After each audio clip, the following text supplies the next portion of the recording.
FM का suggestions part 2 लेकर आ गए हैं आप लोगों के लिए। हमको पता है कि आपका एडमिट कार्ड कितना तारीख को मिल रहा है, तो नो डाउट यार, अब जब एग्जाम में टाइम ही नहीं रहा तो अब तो आप लोग स्टार्ट तो कर ही देना चाहिए। क्या सोच रहे हैं, एडमिट कार्ड मिलेगा तब करिएगा?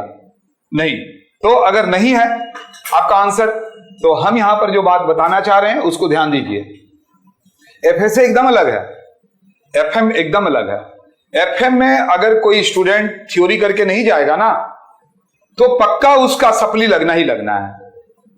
अब देखो, कलकत्ता यूनिवर्सिटी को हम और आप क्या बताएंगे, जब प्रैक्टिकल पेपर है तो सिर्फ प्रैक्टिकल दो ना, लेकिन इतना ज्यादा थ्योरी यार कि पूछिए मत। तो भाई थ्योरी अलग कर दो, प्रैक्टिकल अलग कर दो, कुछ तो करो, लेकिन ऐसा कुछ भी नहीं है। देखिए यहां पर हम आपको एक छोटा बात बताना चाहते हैं।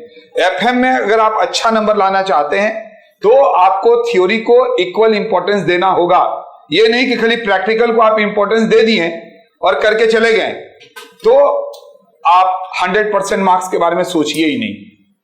तो देखो यहां पर हम क्यों बोल रहे हैं, पास हो या ऑनर्स हो, ग्रुप ए में 6 क्वेश्चंस है, 5-5 नंबर का 30 नंबर, लेकिन उसमें से 2 क्वेश्चंस तो ओनली थ्योरी है, उसके साथ प्रैक्टिकल दिया ही नहीं गया है, और है लेकिन क्वेश्चंस थ्योरी के साथ थ्योरी ही है।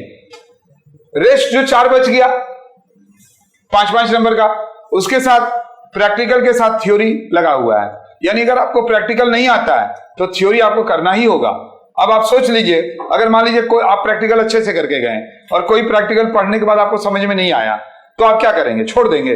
नहीं ना। तो इसीलिए वहां पर दूसरा प्रैक्टिकल आपको ऑप्शन में नहीं मिलेगा, थ्योरी मिलेगा। तो थ्योरी बहुत इंपॉर्टेंस रख रहा है। बड़ा क्वेश्चन 5 है, 10 नंबर का, 50 नंबर, लेकिन हर एक प्रैक्टिकल के साथ ऑप्शन में थ्योरी है। यानी कुल मिला के जो थ्योरी करेगा एफएम में वो सप्ली नहीं खाएगा, इसीलिए उसको थ्योरी करना ही चाहिए। तो थ्योरी का जो पहला पार्ट था, वहां पहला 2 चैप्टर से मैंने क्वेश्चंस दिया था। उम्मीद करते हैं कि आप कर लिए होंगे, और अगर नहीं किए तो आज पार्ट 2 में हम चैप्टर 3 कॉस्ट ऑफ कैपिटल दे रहे हैं। कॉस्ट ऑफ कैपिटल में सिर्फ 3 क्वेश्चंस करके जाना यार, इसी से आएगा, इसके बाहर अगर आएगा ना तब बोलिएगा। 3 क्वेश्चंस करके जाओ। तो पहला क्वेश्चन देखिए, what do you mean by cost of equity share? Equity share का cost, return earnings, weighted average cost of capital practical किए थे, यही सब तो था। तो सिर्फ और सिर्फ आपसे पूछा जा रहा है कि इसका मतलब क्या है। प्रैक्टिकल करने से थ्योरी और अच्छे से आप लिख सकते हैं। इसका आप एक वहां पर एग्जांपल दे सकते हैं, फॉर्मूला दे सकते हैं। तो देखिए कितना आसानी से आप क्वेश्चन नंबर 1 कर सकते हैं। 2, what do you mean bye explicit cost and implicit cost of capital? तो देखेंगे आपको ये भी क्वेश्चंस बहुत ही आसान है। Second, what are the uses? क्या यूज है कॉस्ट ऑफ कैपिटल का? तो भाई कॉस्ट ऑफ कैपिटल का क्या यूज है ये तो आपको देखना पड़ेगा। एक्सप्लेन द फैक्टर्स, आपको फैक्टर्स बताना है that influence the cost of capital.